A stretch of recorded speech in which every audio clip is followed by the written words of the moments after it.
Bienvenue dans le podcast Comme Julien, l'émission qui conjugue sciences de la communication, psychologie sociale et analyse de cas approfondis. Tout cela dans un seul et même but, découvrir comment mieux convaincre vos clients potentiels. Je suis Julien Carcali et dans cet épisode, on va parler de personnalisation. On en parle ici et là sans réellement comprendre l'approche. Eh bien, on creuse le sujet aujourd'hui de fond en comble avec mon invité Hugo Hamel. Hugo a 27 ans et croyez-le ou non, cela fait plus de 10 ans qu'il est entrepreneur. Il a commencé à 15 ans avec une entreprise de location de serveurs de jeux, de VoIP et d'hébergement de sites web. Il est stratège en marketing de croissance personnalisée depuis 7 ans et a récemment créé sa propre agence de marketing de personnalisation Enrich3. Si vous restez jusqu'à la fin de l'épisode, vous apprendrez qu'il aime aussi les méduses et il vous expliquera pourquoi. On commence maintenant.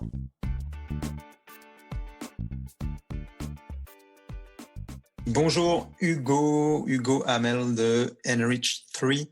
Je suis très content de t'accueillir aujourd'hui. On va parler personnalisation. Donc bonjour à toi Hugo. Salut Julien, merci pour l'invitation, c'est bien apprécié. C'est très sympathique à toi aussi d'avoir répondu présent aujourd'hui. Donc on va parler donc de personnalisation, puis on a convenu d'un certain nombre de thèmes, de sujets ensemble. Et la première question que j'ai pour toi, c'est qu'est-ce que la personnalisation? Parce que cela semble plutôt mal compris. C'est un sujet qui est relativement vaste et qui est parfois un peu mal compris. Donc, toi, tu vas pouvoir nous aider. Je t'écoute. Exact. En fait, la personnalisation, c'est un mot que beaucoup de personnes connaissent. Ils savent ce que ça veut dire, mais en termes d'application, les gens comprennent pas forcément comment vraiment bien l'appliquer. Moi, c'est ce que je me rends compte à tous les fois que j'en parle. Beaucoup de gens ont besoin d'un exemple pour comprendre qu'est-ce que c'est réellement. Je t'avouerais qu'on le voit beaucoup chez Amazon, la personnalisation, par exemple, produits similaires, recommandations selon les achats, etc. Je te dirais que Amazon, c'est l'exemple le plus commun, le plus compris, entre guillemets, de qu'est-ce que la personnalisation c'est. Par contre, je te dirais que la personnalisation est mieux perçue, on va dire, est mieux compris dans un monde B2C, donc business to consumer. Mm-hmm. Mais la personnalisation peut vraiment bien s'appliquer dans un contexte de B2B. Et même que, faudrait que je revoie les statistiques, mais je me trompe pas, 67% ou 60 quelques pourcents des gens versus, je me trompe pas, une quarantaine de 40% environ. Donc, 40% en B2C, 60% en B2B. Okay. Des gens préfèrent la personnalisation. Donc, il y a quand même une différence de 20% entre le B2C et B2B, que le B2B serait plus favorable à être réceptif vers la personnalisation. Je t'avouerais que quand j'ai vu ça, j'ai été assez surpris, puisque en B2C, il y a énormément de possibilités, vu qu'on vise un mass market, on vise un marché plus large. Donc, segmenter est un peu une nécessité. Si tu veux survivre, en guillemets, c'est sûr que ta marque survive, t'as pas le choix. Est-ce que tu segmentes ton audience parce que ton produit s'adresse un peu à monsieur, madame, tout le monde. Donc, il faut que tu trouves les bons messages pour pouvoir les toucher. Mais en B2B, comme tu es déjà niché dans ton produit, ça semble moins évident, semble moins une nécessité. Mais ce que les gens oublient, c'est toute l'expérience de vente qu'il y a derrière.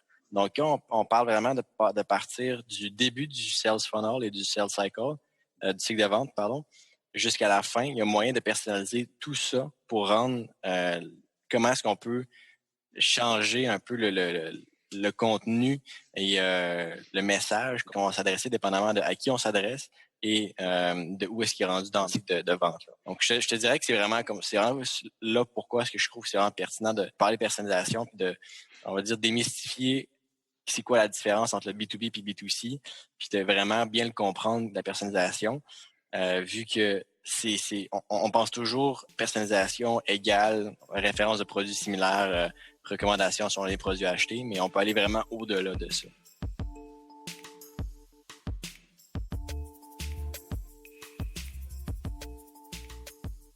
Et toi, c'est comme ça que tu le travailles aujourd'hui, c'est le besoin de segmentation qui est au cœur de ton métier. Et d'ailleurs, on peut penser, je sais pas, tu vas me dire oui ou non, que on peut se demander si vraiment le concept de segmentation en tant que tel est remis en cause par le biais de la personnalisation. Parce que quand on dit personnalisation, on va se dire chaque client va être différent, donc on va proposer quelque chose de différent à chaque personne. Est-ce que la segmentation a encore place dans notre métier ou pas? Définitivement, la segmentation a vraiment place dans notre métier. C'est vraiment quelque chose qui est une nécessité en quelque sorte. Je t'avouerais que là où ça va être mis en cause, c'est vraiment dans la micro-segmentation. Parce que souvent, on va penser segmentation égale persona, en quelque sorte. Oui. Mais on va vraiment au-delà de juste un persona. Donc, si on prend un persona, si je te prends toi, par exemple, on va dire, on crée un persona qui va s'appeler Julien et qui a un podcast. Ben, ce Julien-là qui a un podcast, il passe par plusieurs étapes dans son cycle de relation avec la marque, là, avec la brand. Puis tous ces cycles-là, c'est comme c'est des micro-segments à l'intérieur d'un persona. Donc, tous ces éléments-là doivent être pris en considération pour la personnalisation. Puis c'est là qu'on pourrait dire que la segmentation sont remis en cause, mais on met pas en péril, c'est plus qu'on améliore la façon qu'on segmente le tout. Donc l'objectif, ça va être au lieu de supprimer et puis de balayer la segmentation, ça va être plutôt de préciser encore mieux la façon dont on personnalise l'acte de vente en tant que tel. Exactement, exactement. En fait, c'est vraiment rendre ça le plus individualisé, si on peut dire ça comme ça, mais à grande échelle. Donc, sans forcément dire « Salut Julien, t'es dans tel segment », plus parler de les podcasteurs en général qui sont rendus à telle étape de vente, par exemple, auraient ce message-là. Donc, c'est un peu ça la nuance.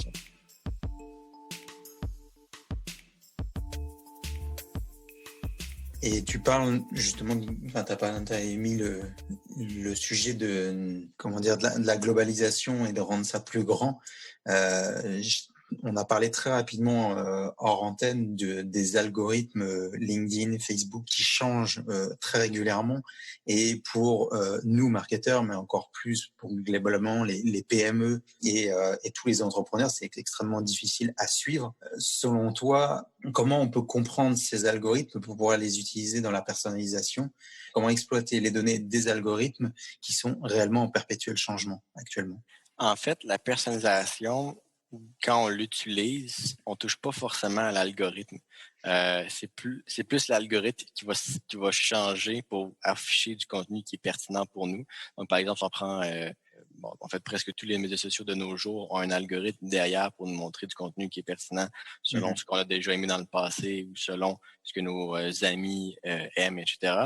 Donc, c'est plus l'algorithme qui, lui, adapte notre expérience. Et c'est un peu une des raisons pour laquelle on aime nos médias sociaux, c'est que on voit ce qu'on aime. Si on verrait seulement du contenu qui est pas pertinent pour nous, qu'on n'aime pas, on n'aimerait pas aller sur les plateformes de médias sociaux. Donc, c'est un peu la même mentalité qu'on garde quand on donne une expérience multicanale ou une expérience sur un site web qui est personnalisée. C'est vraiment dans le fond, de prendre le contenu qui est pertinent pour une personne, puis le montrer, de le mettre de l'avant. Donc, je te dirais que pour revenir un peu à la question de comment est-ce qu'on peut exploiter les algorithmes, on peut pas vraiment les exploiter avec la personnalisation. Mais là, ce qu'on peut, on va dire, prendre l'avantage, en quelque sorte, c'est si on prend LinkedIn ou si on prend Facebook ou peu importe quelle autre plateforme de social selling, je te dirais que la personnalisation va faire que tu vas te démarquer un peu plus que tes compétiteurs qui vont avoir un message qui vont être très générique, qui a un message qui ne correspond pas vraiment. Surtout sur LinkedIn, lorsqu'on a besoin de contacter quelqu'un, qu'on fait une invitation. Moi, je remarque souvent que les gens ont des messages d'accueil très peu intéressants, que parfois même ils ont une offre à vendre avant même d'avoir accepté l'invitation. Je crois que tu as déjà eu des offres comme ça sur LinkedIn. Oh oui. Exact. Donc, je trouve que c'est un peu étrange comme initialiser une conversation avec quelqu'un puis vendre déjà. C'est un peu le même principe que si tu vas dans un magasin puis ils te demandent ta carte de crédit en rentrant, t'es comme OK, est-ce que je peux juste regarder le contenu du magasin avant de me faire demander ma carte de crédit? Donc, c'est vraiment, en fait, cette mentalité-là que je vois que c'est pas vraiment, tu vas pas, tu exploiteras pas les algorithmes, mais tu vas exploiter le côté humain qu'on a besoin de ce besoin plus de connexion avec la personne qui veut entrer en contact avec nous. Donc, c'est comme ça que je vois ça. Et est-ce que tu as des trucs et des astuces que tu pourrais nous donner justement sur comment personnaliser ta prise de contact, que ce soit par le biais de LinkedIn, Facebook ou autre?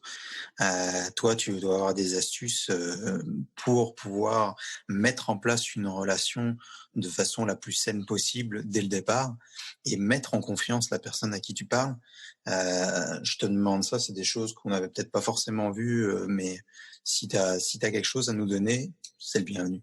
Oui, absolument. Ben, en fait, il y a un élément clé que je te dirais qui est vraiment important, que je remarque que pas beaucoup de personnes font, et c'est, je te dirais, se mettre un peu à nu, dans le sens, se mettre vulnérable, puis expliquer le pourquoi est-ce qu'on essaie de rentrer en contact avec la personne, le qui on est, le pourquoi est-ce qu'on veut contacter cette personne-là.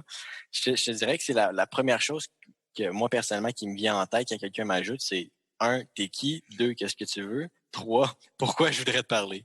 Euh, c'est un peu ces points-là que faut répondre dans le message en étant personnel avec la personne, voire même faire des recherches. Par exemple, si on prend LinkedIn, faire des recherches ou même n'importe quelle plateforme, faire des recherches sur qu'est-ce que la personne a publié, c'est quoi ses intérêts, voir un peu comment est-ce qu'on peut trouver un point commun pour en discuter. Ça, c'est un point majeur en social selling, à mon avis.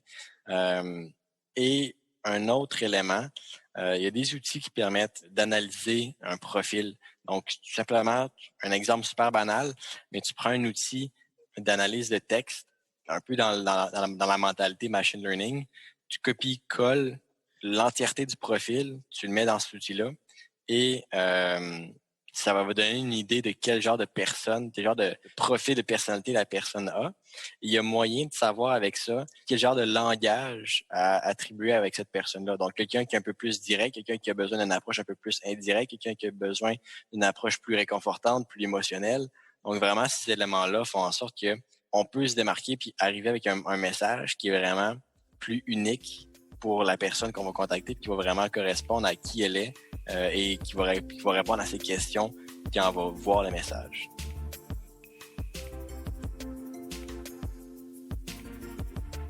Et aujourd'hui, on voit beaucoup par le nombre d'abonnés, nombre de likes, nombre de commentaires. On essaye toujours que ce soit le plus gros possible. Toi, tu nous donnes un peu une vision inverse de faire, c'est-à-dire plutôt de privilégier la qualité plutôt que la quantité, si je comprends bien. Absolument. En fait, il n'y a pas vraiment d'avantage à avoir une quantité énorme et une qualité minime. C'est un peu le même principe que acheter des likes sur une page Facebook dans le temps. Mais ce qui arrivait, c'est que les gens, les faux likes, peu importe comment on les appelle, ils vont réduire ton reach. Ils vont réduire ton reach parce que les gens qui vont avoir aimé ta page sont des robots, des fausses personnes, ou des personnes qui sont juste pas intéressées. Donc, ce qui va arriver, c'est que à long terme, déjà que Facebook, par exemple, réduit énormément le pourcentage de gens à qui on va atteindre, ben, quand les gens vont commencer à vraiment aimer la page, il y a presque personne qui vont, dans les vrais likes, il y a presque personne qui va voir le contenu que tu vas publier. Donc, je te dirais que c'est pas mauvais viser pour la quantité, mais il faut surtout viser pour la qualité. C'est aussi simple que ça. Puis je pense que c'est simplement qu'on essaie de se montrer gros, on essaie de se montrer bon, on essaie de se montrer X, Y ou Z, mais au final, peut-être qu'on se tire une balle dans le pied plus qu'autre chose. Bon, et justement, on en vient à ma prochaine question. Quelles sont selon toi les choses à ne pas faire quand on cherche à personnaliser une relation, notamment commerciale, mais on va dire plus largement professionnelle avec quelqu'un? Je dirais surpersonnaliser, c'est vraiment la chose qui est entre guillemets, la pire des choses à faire parce que quand on surpersonnalise, on devient ce qu'on dirait en anglais, on devient creepy. On devient à ce qu'on sait tellement de choses qu'on met la personne dans une zone d'inconfort. Un peu, si je donne un exemple, si tu fais une publicité pour une personne qui va devenir papa prochainement, si tu dis « Hey Julien, oublie pas d'acheter tes couches, dans 2 semaines, ta femme accouche », tu vas un peu trouver ça étrange, voire même creepy, que la personne connaît autant ces détails-là. Je pense que on peut juste s'arrêter au fait que montrer une publicité de couche en dit assez long parce que la personne comprend, OK, ma femme accouche en 2 semaines, je vais avoir un enfant, je vais avoir besoin d'une couche. Je pense que la publicité de couche me parle. Je pense que ça, c'est juste parfait. On va pas trop loin dans la personnalisation, mais on personnalise quand même par rapport au contexte, par rapport à là où est-ce que la personne en est dans sa vie. Si on peut dire ça comme ça. C'est comme ça que je le vois.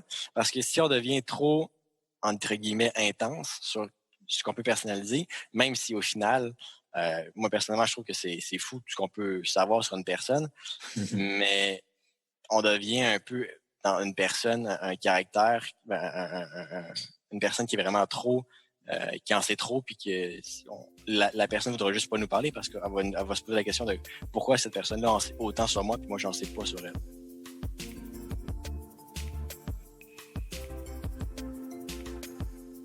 Prochaine question, je vais te donner divers points de données qu'on peut avoir, comme par exemple la localisation, le comportement, centre d'intérêt des canaux de vente. C'est le genre de choses que l'on peut savoir si on étudie correctement les points de contact qu'on a avec un client. Et quand on est entrepreneur, et par exemple, si on devait prendre un business type un business de service, comme toi tu as, comme moi j'ai, comment savoir quels sont les points de données qui sont à privilégier, qui sont les plus importants pour son propre business? C'est vrai que ce qui va avoir de l'impact et de l'importance pour ton entreprise en premier, c'est ce qui est important. Donc, par exemple, si on parle de localisation, ben, ça va être, par exemple, qu'est-ce qui est important pour toi? Est-ce que c'est est-ce que ton outreach, est-ce que ta réputation est bâtie sur les événements que tu crées ou est bâtie sur ton audience en ligne? Donc, si c'est plus en ligne, c'est sûr que la localisation est moins importante, mais si c'est par exemple, si tu fais des événements, si tu es présent dans beaucoup de réseautage, peu importe, ta localisation va être plus importante. Donc, c'est un peu, tu sais, par rapport à la localisation, c'est un point qui dépend d'un peu de l'entreprise que tu es. Donc, si par exemple, tu es une coiffeuse de quartier ou une agence qui est vraiment très locale, c'est sûr que la localisation va être vraiment importante pour toi. Mais je te dirais que ce qui va vraiment avoir le plus d'impact ou ce qui va vraiment le plus parler de ce sur quoi qu'on se concentrer, en plus de l'importance et l'impact sur ton entreprise, c'est vraiment les données. C'est aussi simple que faire une analyse de données, voir qu'est-ce qui a semblé avoir fait le plus d'impact sur ton entreprise avant même sans juste poser une hypothèse, vraiment valider l'hypothèse, qu'est-ce qu'on croit qui a de l'importance, puis qu'est-ce qu'on croit qui peut être bon à personnaliser. Il y a rien de mieux que faire des recherches dans les données qu'on a et faire des A/B tests, des tests A/B pour définir ce sur quoi on devrait se concentrer. Mais c'est sûr que au final, ce qu'on veut, c'est qu'il y ait de l'importance et un impact sur l'entreprise. Donc, faut quand même penser à qu'est-ce qu'on pense qui va être bon pour l'entreprise ou pour nos services qu'on va vendre. Donc toi, ce que tu dis, c'est surtout de partir de l'existant, de ce qu'on a déjà en main, soit de ce qu'on a déjà étudié si on est nouvellement entreprise, enfin une nouvelle entreprise, soit si on a de la data, si on a de la donnée sur soi, dans les machines et compagnie, on récupère cette donnée puis on l'analyse. Exact. Parce que personnaliser pour personnaliser, ça vaut pas grand-chose. Si on transforme la personnalisation en gadget, là, quelque chose qui n'est pas vraiment utile. Ok. J'ai une dernière question pour toi avant de passer aux questions flash que je pose à chacun de mes invités. La dernière question qui concerne toujours la personnalisation, c'est que penses-tu de la personnalisation automatisée, donc qui est notamment obtenue grâce à l'intelligence artificielle? Je dirais que on n'est pas encore rendu là. On n'est pas on n'est pas encore rendu là. Je parle un peu rapidement. C'est pas encore 100% optimal. C'est ce qui fait beaucoup plus de sens, en fait, là. L'intelligence artificielle, oui, un jour va être vraiment à un niveau qui vaut vraiment la peine d'utiliser. En ce moment, c'est pas encore parfait, mais on s'en vient quand même proche. J'étais au Web Summit il y a quelques mois là-dessus, en novembre, et la personnalisation faite avec des intelligences artificielles, c'est définitivement la prochaine étape. Il y a énormément d'entreprises qui travaillent là-dessus. Je ne pouvais pas le nier, là. Honnêtement, je courais un peu tous les stands et en 3 jours, j'ai manqué de temps pour te donner une idée de combien de compagnies pouvaient parler de personnalisation et de personnalisation automatisée par l'intelligence artificielle. Mais je te dirais que actuellement, c'est bon pour le futur. Mais surtout, pourquoi ce serait bon en ce moment, c'est pour les gros volumes de trafic. Ce que beaucoup d'entreprises n'ont pas forcément, mais quand on a un gros volume de trafic, c'est là que l'intelligence artificielle devient vraiment intéressante parce qu'elle peut évaluer et elle peut personnaliser en temps réel. Mais pour un petit nombre de trafic, je t'avouerais que la personnalisation, c'est ce qu'on dirait en anglais rule-based personalization. En quelque sorte, c'est vraiment à base de règles, un peu comme si X, donc Y. Donc, c'est un peu ça. Puis c'est pour ça que l'humain est encore nécessaire parce que l'humain doit analyser les données vraiment pour revenir au point précédent. L'humain doit analyser les données pour vraiment voir ça où est-ce que c'est pertinent de faire de la personnalisation pour vraiment avoir un impact, pas perdre son temps ni perdre des énergies et vraiment avoir un impact positif sur l'entreprise. Puis c'est pour ça que ça prend un gros nombre de données pour réussir à faire ce genre de travail qui est humain autrement. Là. Donc, en ce moment, l'humain est gagnant, mais à long terme, probablement que l'intelligence artificielle va être gagnante.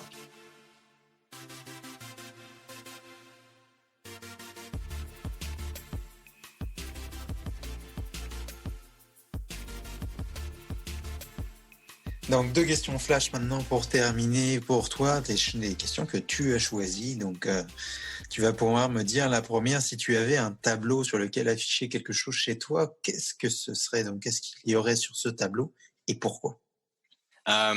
C'est pas forcément lié à l'entrepreneuriat ou quoi que ce soit. Ce serait pas forcément un tableau. On pourrait dire que ce serait comme un tableau, mais pas exactement. Ce serait soit un écran interactif, comme une télévision, mais vraiment très, très, très grande, avec des méduses. Je t'avouerais que je suis un grand fasciné des méduses. Okay. Pour moi, je pourrais aller dans une salle, dans un aquarium, avec les gros écrans de méduses. C'est juste que je trouve ça fascinant. C'est un peu hypnotiseur, en quelque sorte, de voir la façon qu'ils bougent. C'est lent, mais en même temps, une certaine rapidité. C'est relaxant. Disons que je suis un grand fan de salles un peu blacklight. Donc, pour moi, c'est les méduses transparentes avec le bleu et tout. C'est génial. Excellent. Je m'attendais pas à cette réponse, mais c'est très, très intéressant au contraire. Et si tu arrives à me donner un mot comme ça, qu'est-ce qui te fascine réellement dans les méduses en tant que tel? Ce qui me fascine, tu dis? Ouais. Je sais pas.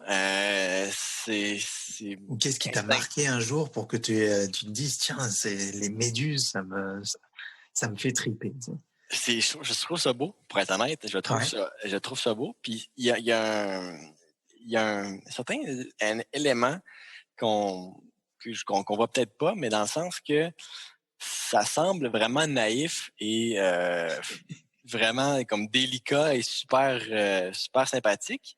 Ouais. Mais c'est assez tueur. Si on fait pas attention, ça peut être assez dangereux. Un peu comme les pieuvres. Je te dirais que c'est deux éléments marins que je trouve assez fascinants dans leur façon d'être. Ils sont autant, entre guillemets, cute, mais qui sont aussi des tueurs en série, en quelque sorte. Pour avoir rencontré quelques méduses, qui n'étaient pas des tueuses, mais quand même, ça peut faire mal. Exact. C'est le genre de petite bestiole, c'est vrai que ça paraît un peu inoffensif, mais quand il l'a sur toi et quand c'est dans son élément, tu luttes pas. Exact.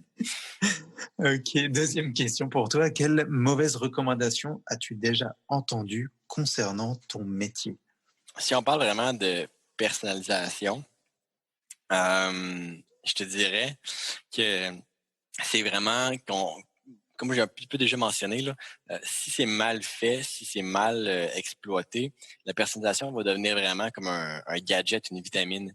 Mais en fait, la personnalisation, ce que c'est en bon langage marketing, rien de plus que l'optimisation de conversion, mais de façon plus intelligente. Dans le sens que quand je parlais de A/B testing, de test A/B, c'est vraiment un peu la base de l'optimisation de conversion. Et la personnalisation vient épauler ou chapeauter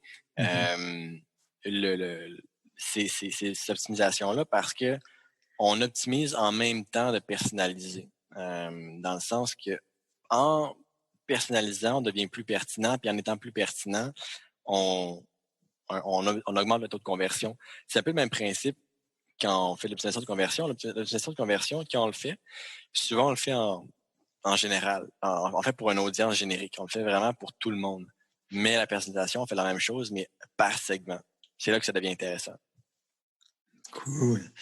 Bon, écoute, merci beaucoup Hugo. C'est très gentil d'avoir participé à cet épisode.